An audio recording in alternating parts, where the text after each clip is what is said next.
Olá, eu sou Marijane Lisboa, sou professora da PUC de História e de Ciências Socioambientais. Essa aqui é uma série de bate-papos que nós estamos abrindo da revista Veredas, em que a gente pretende discutir alguns temas importantes da atualidade. Atualmente, hoje nós vamos discutir particularmente a eleição do presidente Trump dos Estados Unidos e os seus 2 primeiros meses de governo. Essa eleição, e principalmente esses 2 meses de governo, né, mergulharam o mundo em grande perplexidade, né, porque ele rompeu com alianças tradicionais desde a Segunda Guerra Mundial, como a OTAN, por exemplo, e se aliou agora a inimigos tradicionais também, que era o caso da Rússia desde o fim da Segunda Guerra Mundial. Ele rompeu com vários acordos econômicos, a Organização Mundial do Comércio, as regras da Organização Mundial do Comércio, que foram criadas basicamente por uma grande pressão dos Estados Unidos, mas agora ele interrompe essas regras e estabelece tarifas para vários parceiros comerciais. Também contraria aquelas negociações que foram tão importantes, foi o NAFTA, né, originalmente, que eram os acordos comerciais entre Estados Unidos, Canadá e México, né? E, além disso, surpreende suspendendo todas as políticas de diversidade, de combate ao racismo, as políticas ambientais adotadas, ou seja, realmente o mundo se encontra numa outra era, né? Para discutir essa situação bastante surpreendente, acredito que ainda para muitos analistas, jornalistas e políticos do mundo inteiro, nós temos aqui convidados 2 professores, né, que estão conosco aqui, o Davi Magalhães, que é do curso de Relações Internacionais da PUC de São Paulo e também da FAAP, e ele é coordenador do Observatório de Extrema-Direita. Né? E o professor Rafael Araújo, que é professor e pesquisador da graduação e do pós-graduação em Ciências Sociais, também da PUC de São Paulo, né? E que é pesquisador das novas tecnologias, né? E das relações dessas novas tecnologias com as dinâmicas sociais e com a educação. Introduzindo o tema que a gente vai discutir aqui, é óbvio que a eleição do Trump e o começo do seu governo surpreendeu a muitos, mas não foi totalmente inesperado isso. Já havia muitos sinais de um tipo de política surgindo no mundo, personagens como Orbán na Hungria, né? O próprio Putin na Rússia, o Bolsonaro aqui no Brasil, Milei, etc., de um novo tipo de política, né? Que não só tem uma mensagem diferente, se é que tem uma mensagem, ou pelo menos tem um conteúdo estranho, né? Mas tem também recursos e estratégias, né? Que também são absolutamente originais e eles têm sucesso. Então, é por isso que nós estamos com os 2 colegas aqui para discutir esse tema. Davi, será que você podia começar tentando definir para nós, descrever minimamente o que seriam esses traços dessas novas, da política, disso que a gente chama de uma nova direita ou de uma extrema direita? Legal.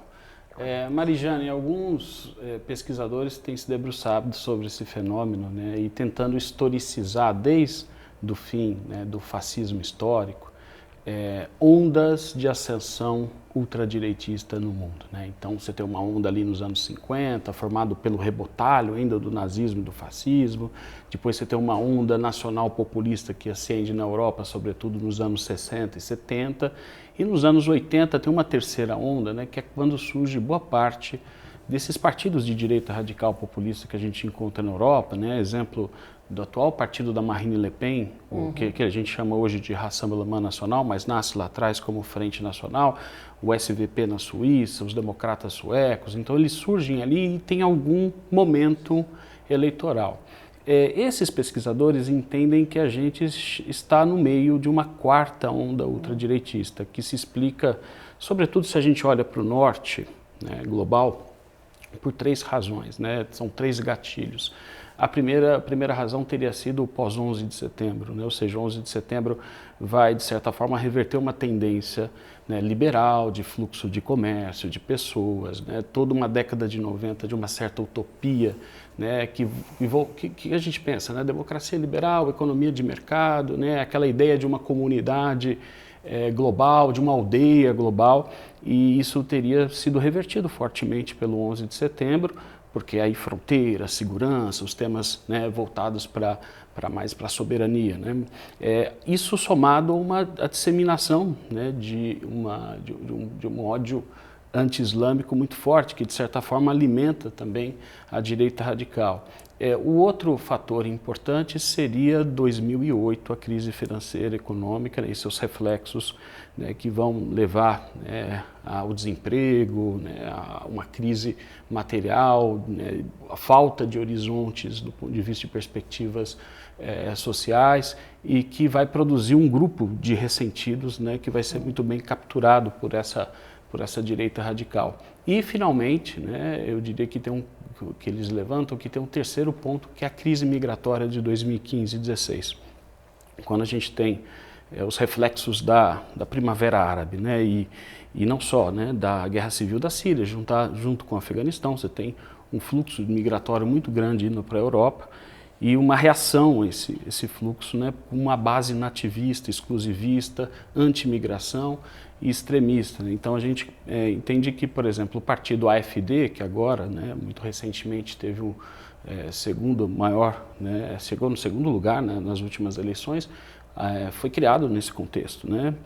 Além do Vox na Espanha, o partido da direita radical populista também, né? Ele é fundado em 2013, né? Nesse contexto da crise migratória, pegando o refluxo também do que a gente chama, né, da crise econômica, que foi muito forte na Espanha, foi muito significativa.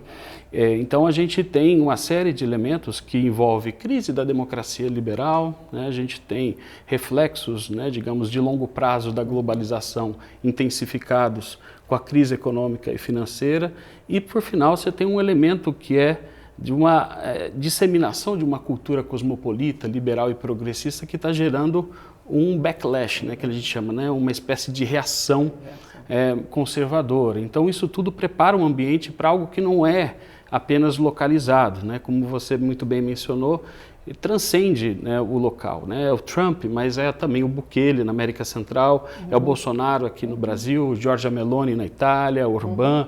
Então a gente pode falar tranquilamente numa onda que é global, né, e para além disso, né, esses atores se organizam transnacionalmente. Isso aumenta, então, a sua capacidade de se estabelecer politicamente, né, no cenário internacional.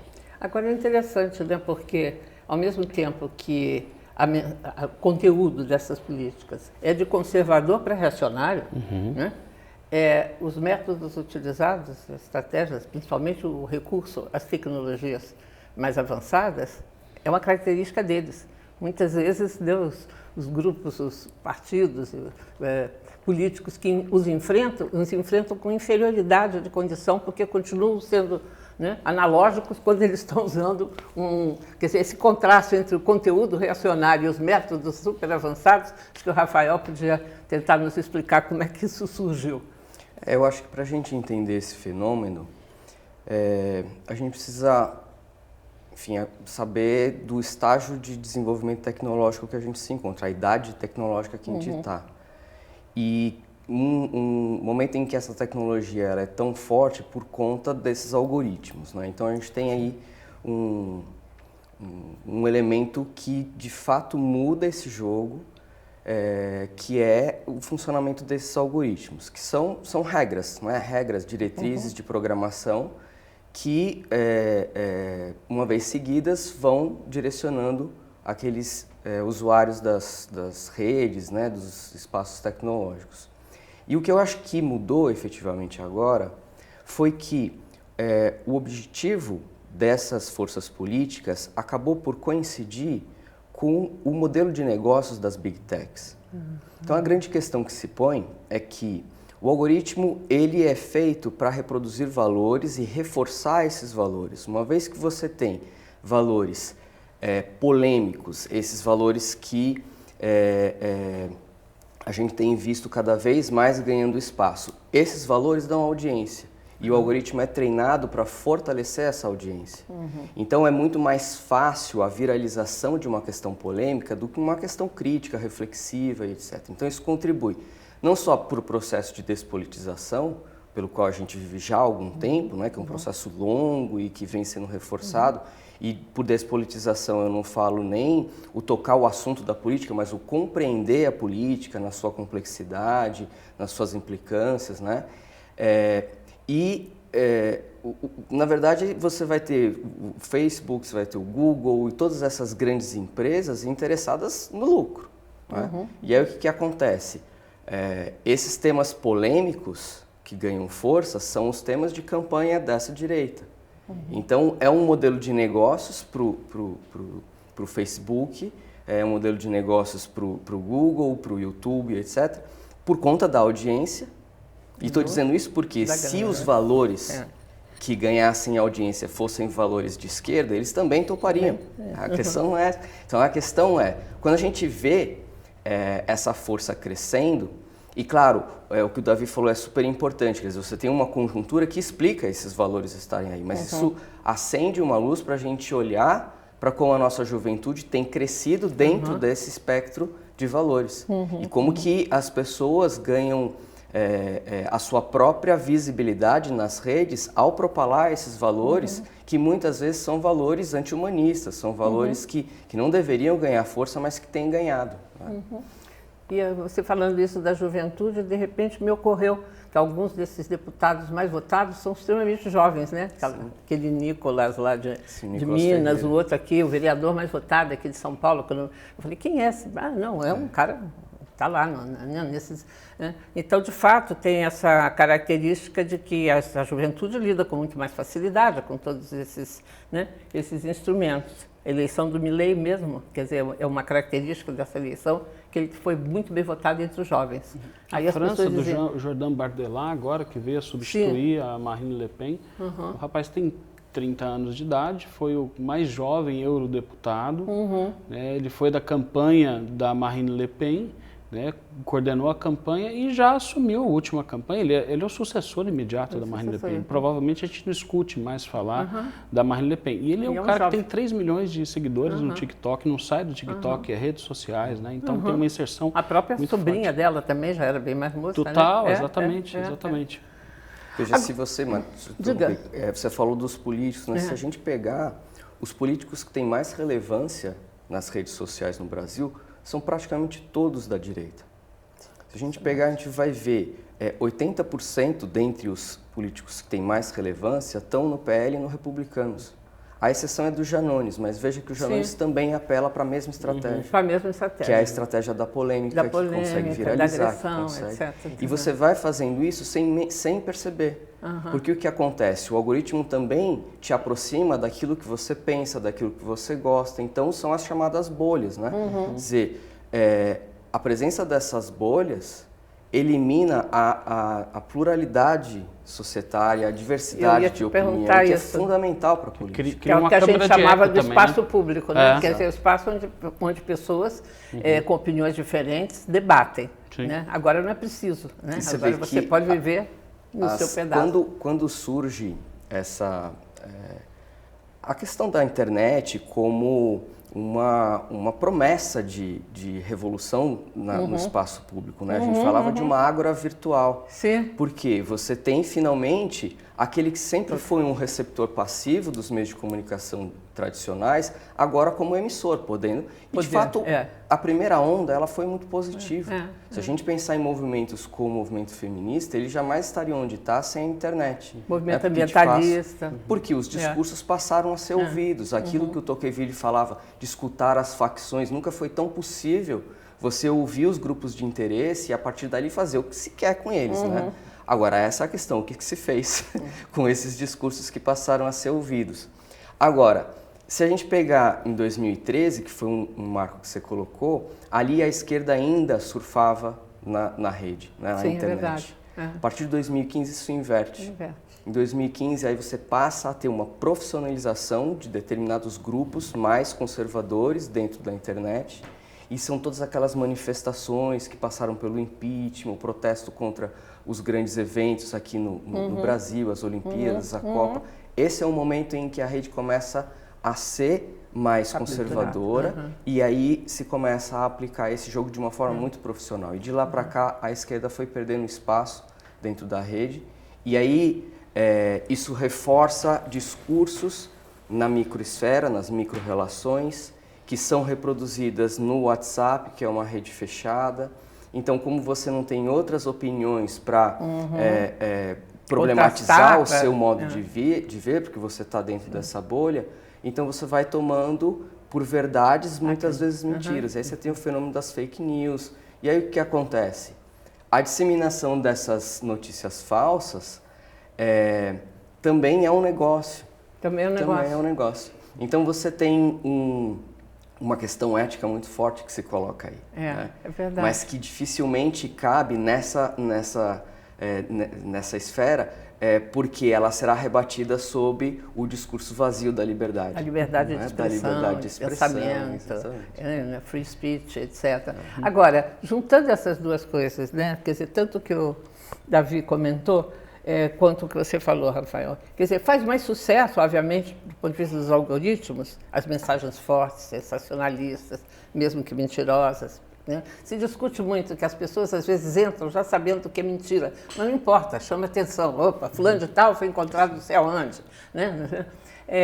Mas por quê? E aí eu acho, Davi, que tínhamos que pensar um pouco, pegando o exemplo nosso, Brasil, Argentina, por exemplo, onde nós não tivemos nem o 11 de setembro, nem uma onda islamofóbica, nem a crise de 2008, ou a Argentina viveu sempre em crise, tá certo? Ou no nosso caso não nos atingiu particularmente, muito menos o problema de imigração, né? Então, assim, e no entanto a gente encontra esse fenômeno acontecendo aqui também. Quer dizer, por que essas mensagens e essas ideias mais chocantes, mais violentas, mais não sei o quê, fazem tanto sucesso para essa nova direita de extrema, e o que a esquerda tem a dizer, entende? Não faz sucesso, tá certo? Não, é interessante. Não dá dinheiro também, entrando na linha do que o Rafael estava analisando, né? Não dá dinheiro também. Não, exato, né? Não é exatamente um contraponto, né? Um complemento ao que o Rafael disse. Se a gente pensar, a Camila Rocha escreveu o seu doutorado, virou livro, né, que é sobre a ascensão da nova direita no Brasil.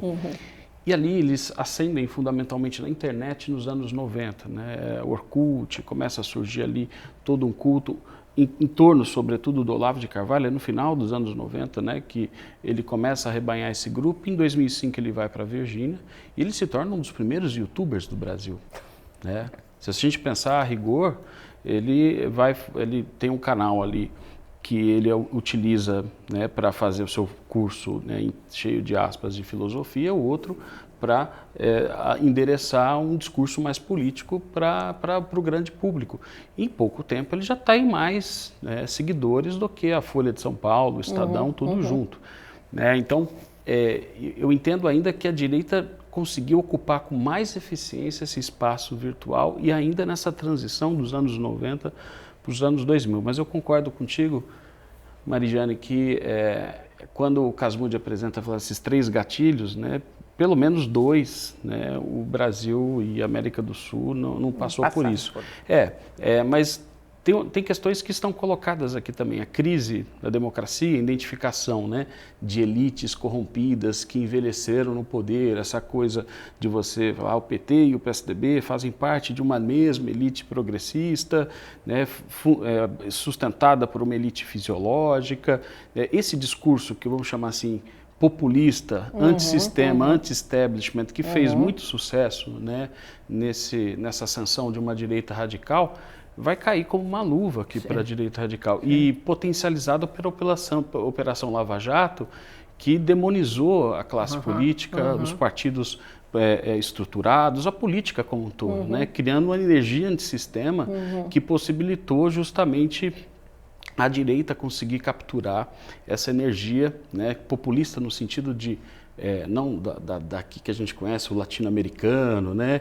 Mas o populismo de antagonizar elites corrompidas versus povo puro, né? E o populista ser o vox populi, o cara que vem de fora, que não é do sistema. Isso. É o Bolsonaro, é o Milei, é o cara que vem de fora, tá certo? Né? Contra essa elite. Isso. O Milei chama de casta, não é? La casta, né? Qualquer coisa chamar de casta, né? Exatamente. Ou seja, quer dizer, esse conteúdo de revolta, de ressentimento, né? independente das causas, mais para o norte ou mais para o sul, isso está presente aqui e é o que explica, inclusive, Mas essa... Né? Eu acho que essa característica que você trouxe, Maria, tem muito a ver com um pensamento mágico, né? De você encontrar um grande culpado para todos os problemas. Né? Então, você olhar para um político e falar, ele é assim por falta de vontade, não pela complexidade do jogo político, mas eu dizer, não, a gente vive uma crise por falta de vontade política, por corrupção, por ineficiência, por enfim. E aí essa história de demonização. E aí o que acontece? Quando você vai para um programa de rádio, um programa de TV, em que um fato ele precisa ser esgotado estruturalmente em 1 minuto e meio, não é possível você recuperar bibliografia, recuperar debates, fazer uma conversa de meia hora como a gente está fazendo aqui, não cabe. Por quê? Não dá audiência. Né? De novo a questão econômica ali. E aí o que acontece? Você precisa de discursos simplistas e esse funciona. E o discurso também vem a reboque dessa necessidade que seria uma necessidade natural das pessoas de encontrarem as suas tribos, de encontrarem os seus grupos, por meio de vínculos de afinidade. Então você tem os inimigos comuns, né? Que pode ser o judeu, que pode ser o imigrante, que pode ser o político, o comunista, o terrorista. Né? E aí você tem aí a questão do político que há anos deveria se responsabilizar por nós e que não cumpre com sua responsabilidade, que é viabilizar o estado de bem-estar social, blá, blá, blá. Rouba então, ainda por cima. E ainda rouba, tá? Mas e aí o que acontece? Você tem, de fato, um discurso que é o discurso da antipolítica que ganha muita força. Né? Que ganha muita força. Ao bode expiatório corresponde o mito, né? Eu sempre me lembro, assim, quando eu ouvi falar que o Bolsonaro era o mito, e eu ainda não tinha visto ele falar, eu falei, mas por que mito? Ele não sabe nem falar direito. Ou seja, construíram o mito e aí o Bolsonaro se encaixou. É o desejo do Salvador, né? Quer dizer, corresponde ao bode expiatório de um lado, alguém que vai matar o bode expiatório. E aí você elege um líder, né? Você cria um líder. E é um pensamento fantástico mesmo. Eu também acho. Que é uma tendência estrutural do ser humano, de buscar o mito, de buscar o negócio. Uma explicação, né? Uma explicação única que dê conta de tudo, né? Aquilo que a Hannah Arendt fala, né? Que a ideologia é uma explicação única. Olha, a culpa toda é dos fulaninhos, é do ciclaninho. E é um negócio que todo mundo faz, né? É. Então você fala, eu não vou tomar essa decisão antes de ler o horóscopo.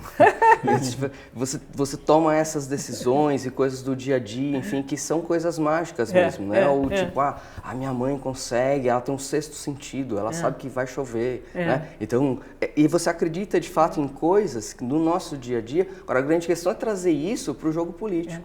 Não, e quando você descreve essa história de que você elimina o debate, porque você só fica dentro da sua bolha, lendo a mesma explicação do mundo, um mundo paralelo ali dentro, aí que se reforça essa explicação, né? Simplista das coisas. Quando a gente imagina aquelas cenas, né, do período ali, do fim das eleições, as pessoas até acreditando em disco voador que ia descer para resolver. Quer dizer, a que ponto você pode chegar de descolamento da realidade quando você vive nesse mundinho que, né, paralelo, né? Mas eu acho que isso também se conecta com uma crise real, né, que a democracia vive, né? Ou seja, de uma democracia que é percebida cada vez como mais elitista, um grupo político que está encastelado. Isso favorece a pessoa dizer, olha, agora eu sou a voz dessa maioria silenciada. Acho que aí a gente volta no Trump, que foi essa a narrativa que ele utilizou para arrebatar, né, por meio de um populismo americano ali, o seu eleitorado, porque tem uma certa, virou até uma onda literária aí, tem muito texto sobre crise democrática, né? O Yashamon que fala, né, dessa mudança, né, de uma democracia liberal para uma democracia, para um regime elitista, tecnocrático e distante, né, das maiorias. Isso cria uma margem para ser explorado, né? Eu sou a voz da maioria, né? E agora a gente acabou as minorias, né? O Bolsonaro em 2018 disse, as minorias ou se curvam ou desaparecem, porque é até mais problemático, problemático, né? Ainda, né? Eu desapareço com minoria, né? Exatamente. Agora, se a gente, em níveis distintos de intensidade, mas se a gente encontra no mundo inteiro um mal-estar profundo, tá certo? Né? Quer seja nos Estados Unidos, quer seja na Argentina, quer seja no Brasil, quer seja na Hungria, seja na Rússia, alguma coisa está dando errado no conjunto do planeta, né? Eu, como sou bastante da área ambiental, vocês sabem, né? Eu não acho só que é uma questão ambiental, né? Eu acho que há um impasse, ou vamos dizer, limites que o tipo de economia capitalista alcançou, para não falar da socialista que não alcançou nada, tá certo? É da capitalista, que ela não inclui mais. Ela não inclui mais o suficiente, ela não dá esperanças. Quando eu vejo esses discursos do empreendedorismo, quer dizer, parece assim, pergunta para você, Davi, e também para você, Rafael, se não aparece agora um populismo do tipo, nós, os empreendedores, os caras que lutamos por conta própria, que não temos ajuda do Estado, etc., estamos sendo explorados por essas políticas públicas, por ajuda para esses ladrões. Ou seja, se não há um populismo agora que justamente arrebanha essa massa de pessoas que já não tem mais futuro numa economia que não cresce mais, ou se cresce, não cresce para eles, tá certo? Cresce para quem está lá em cima, né? É o discurso fundamentalmente que o Marçal, né, tentou do Marçal, levantar, exatamente. Que enfim, né, que tinha tudo para ser um discurso tecnocrático, elitista e liberal, mas que conseguiu ter uma adesão nas periferias. Encontrou né? um apoio enorme, né? Não é, Rafael? Então, eu acho que é um discurso que é o discurso da meritocracia, não é? Você acreditar que ela é suficiente, que o seu mérito é suficiente, que você está deslocado de um contexto, não é? Então, o que faz uma pessoa... eu acho que a gente está falando da mesma coisa, né? O que faz uma pessoa dizer assim, eu preciso só de mim para vencer, e é um absurdo eu ter que pagar um imposto, é ele não parar para pensar 5 minutos sobre isso. É você parar para pensar 5 minutos que se você não pagar o imposto, você não vai ter toda a estrutura mínima que você precisa para que o seu mérito faça alguma coisa por você. Né? Então, é um pouco essa visão... infantil, quando eu digo infantil, é no sentido de pouco calculada, pouco racionalizada, né? O que o Norbert Elias vai chamar de processo civilizador, essa ideia de você fazer contas, de você perceber benefícios e malefícios, que é de fato uma coisa complexa. Olhar para o político e falar ele é o grande culpado é um pensamento simplista mesmo, né? Porque você não vê... Como é que você vai explicar que aquela lâmpada levou 1 mês para ser trocada na rua porque tem um processo licitatório que precisa acontecer para evitar corrupção, etc, etc. Não, é porque o gestor não quis trocar. Claro que aqui é uma caricatura, né? Mas assim, uma obra pública demora tanto por mecanismos que foram pensados, inclusive, para evitar a corrupção. Então, assim, é difícil a gente... colocar isso no... E você não vai ver isso no Jornal Nacional, você não vai ver isso na Jovem Pan, não tem uma complexidade É verdade. Né? Nós já estamos terminando, né, o nosso bate-papo. Eu acho que o que pode ficar para nós assim, é o enorme desafio que enfrenta uma democracia quando ela não está conseguindo satisfazer o sistema, né, a economia, etc., não está conseguindo satisfazer seus cidadãos. Tudo funciona perfeitamente quando as coisas estão melhorando, a economia está se recuperando, mas eu acho que o mundo está enfrentando isso, né? E eu acho que esse tipo de análise que vocês dois fazem em cada área de vocês, e que conversam uma com a outra completamente, é essencial para a gente entender quais as chances que a gente tem de preservar a nossa democracia. Eu agradeço o Rafael e o Davi e convido vocês a ver as outras gravações que a gente vai fazer.